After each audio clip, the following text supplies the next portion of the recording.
Boa noite, muito bom estarmos juntos nesse início de ano, não é isso? E hoje eu quero trazer uma palavra, quero ser bem objetivo. Nós vamos fazer a leitura do texto, que são 25 versículos. Eu não quero que demore mais de 10 minutos, no máximo em 10 minutos eu quero entregar essa mensagem, que o Senhor nos conceda a graça de ouvi-la, aprender e crescer na sua graça, com humildade, porque a sabedoria está com os humildes, e humilde é quem ainda tem ouvidos para ouvir. É isso? Quem tem ouvidos para ouvir, ouça o que o Espírito diz à igreja. Então continue comigo, porque você vai sair daqui melhor do que o que você entrou. Porque a palavra de Deus é luz, a palavra de Deus é bálsamo, é libertação, é cura, é transformação. Você é cristão? Você sabe o que é ser cristão? Você sabe o que é ser transformado em um cristão? O que é ser corpo de Cristo? O que é ser igreja? O cristianismo não é uma religião, é uma revelação. E o que é a revelação? A manifestação da graça. E o que é a graça? Cristo é a graça e a verdade. A lei veio por intermédio de Moisés, mas a graça e a verdade vieram por Jesus Cristo. Então aqui no capítulo 7 de Romanos, nós vamos fazer aqui, Paulo traz uma analogia de alguém que tem zelo das coisas de Deus, que ama a Deus, mas sem entendimento, que está preso à lei, preso à religião. Ele precisa da revelação da graça, para saber quem ele é em Cristo, quem Cristo é nele, e que esse ser uma nova criatura em Cristo, não é isso? O faz enxergar de uma forma diferente, não é isso? Como adorador, como cristão, abrir a sua visão da graça e poder descansar nessa graça, no resultado dessa graça. Aquilo que a lei é, apesar de ser santa, perfeita e boa, ela o quê? Ela apenas nos conduzia, era um fio condutor para que nós saibamos, né, o que é ser cristão, o que é viver debaixo dessa graça e usufruir do resultado dessa graça, livre, sem culpa, sem as amarras da lei, mas cumprindo a lei em amor, porque o fim da lei é Cristo para a salvação de todo aquele que crê. Então, a analogia aqui em Romanos 7, depois de eu fazer a leitura, eu anotei aqui algumas coisas, dentro daquilo que eu anotei, não é isso? Vai clarear o entendimento daquilo que a palavra diz, daquilo que eu quero dizer, e que nós possamos sair daqui melhor, mais cheios da graça, mais cumpridores da palavra, mais obedientes a Cristo, mais verdadeiros adoradores, é isso? Mais dispostos a renunciar, obedecer, viver a plenitude do Evangelho, que é justiça, paz e alegria no Espírito Santo, que é andar no caminho, a verdade e a vida, que é Cristo. É isso? Então nós vamos falar de todo esse processo e que o Senhor nos conduza pelo seu Espírito Santo, que a palavra possa te alcançar hoje e sempre, no nome de Jesus Cristo. A lei e o pecado. Romanos 7, capítulo 1. Vamos fazer a leitura até o 25. Preste atenção na palavra. A palavra é viva e eficaz. É como espada de dois gumes. Ela é mais penetrante do que qualquer espada de dois gumes. É isso que divide juntas e medula, alma e espírito, e é apta para discernir os pensamentos e os corações dos seres humanos, e não há criatura nenhuma que não esteja totalmente despida diante da palavra de Deus, porque ela nos confronta, ela lança luz, ela nos chama à decisão, à escolha. É isso, você precisa saber que precisa decidir escolher Cristo para a sua vida, que isso vai fazer a diferença na sua vida, aqui nessa terra, na horizontalidade e depois na verticalidade. Porque aquele que fez a promessa, ele é fiel para cumpri-la. Porque ele é a verdade. Ele não só é a verdade, ele é o caminho, a verdade e a vida. E ninguém vem ao Pai senão por mim, disse Jesus Cristo. Verso 1. Aliás, é o capítulo 7, a partir do verso 7. Diz assim: que diremos, pois, é a lei pecado? De modo nenhum. Mas eu não teria conhecido o pecado senão por intermédio da lei, pois não teria eu conhecido a cobiça se a lei não dissera, não cobiçarás. Mas o pecado, tomando ocasião pelo mandamento, despertou em mim toda sorte de concupiscências, porque sem lei está morto o pecado. Outrora sem a lei eu vivia, mas sobrevindo o preceito, reviveu o pecado e eu morri. E o mandamento que me fora para a vida, verifiquei que este mesmo se me tornou para a morte. Porque o pecado, prevalecendo-se do mandamento, pelo mesmo mandamento me enganou e me matou. Por conseguinte, a lei é santa e o mandamento santo e justo e bom. Acaso o bom se me tornou em morte? De modo nenhum.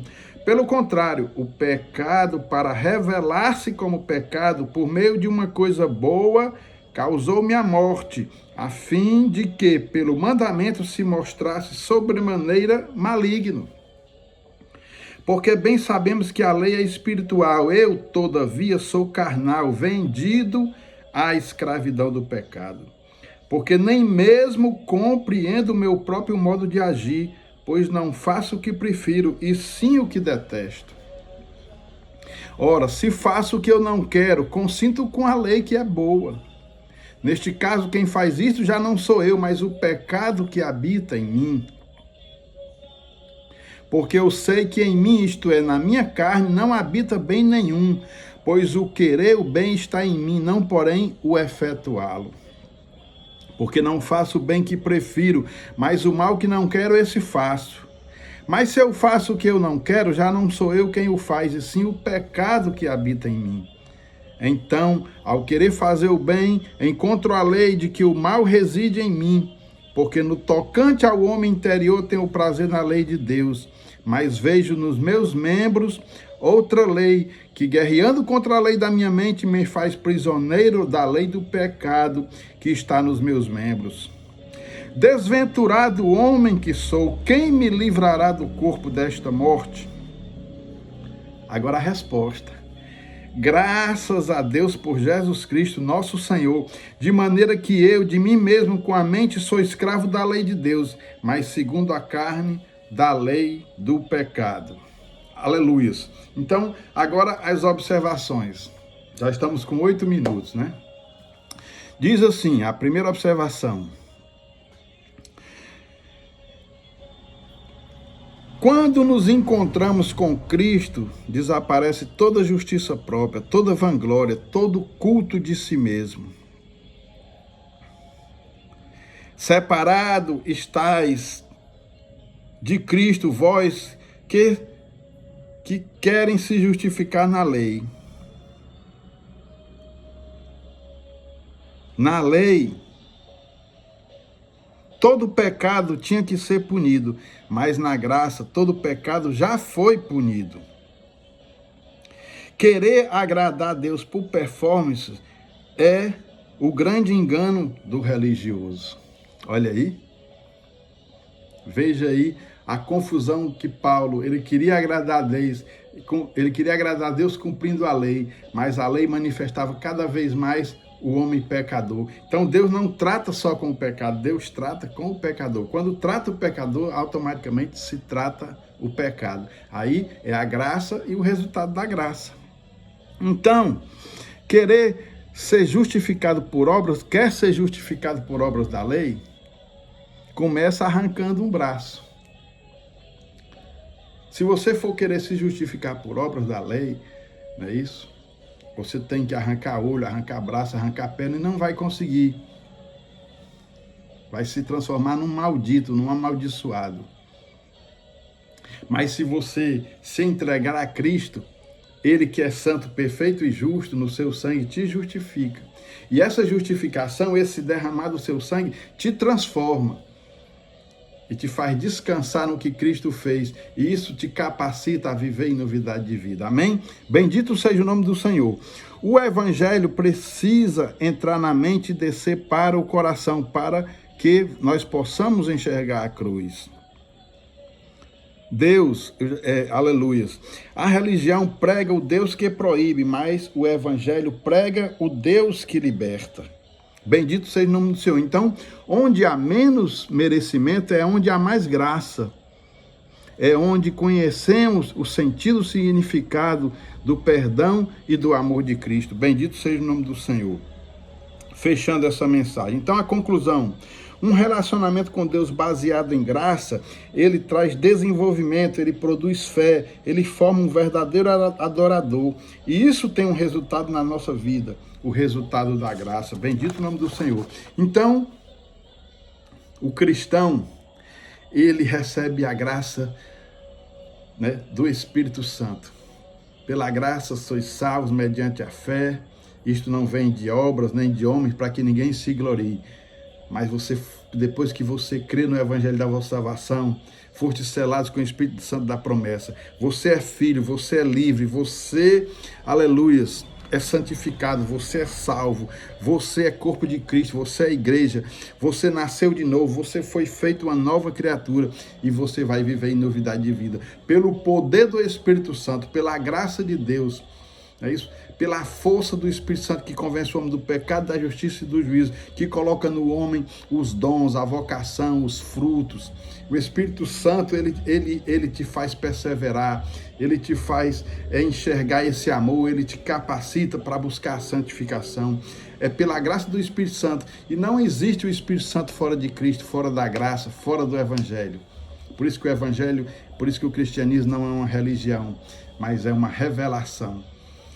A revelação, a manifestação, a expressão do amor que se deu, que se entregou, que me comprou, que me lavou, que me salvou e que me faz viver e ser uma nova criatura. Bendito seja o nome do Senhor, amém? Romanos 8, 29 e 30 diz assim, 8, 29 e 30 diz assim, porquanto aos que de antemão conheceu, também os predestinou para serem conformes à imagem de seu Filho, a fim de que ele seja o primogênito entre muitos irmãos. E aos que predestinou, a esses também chamou. E aos que chamou, a esses também justificou. E aos que justificou, a esses também glorificou. Por isso, quem poderá nos separar do amor de Deus que está em Cristo Jesus? Nenhuma condenação há para os que estão em Cristo Jesus.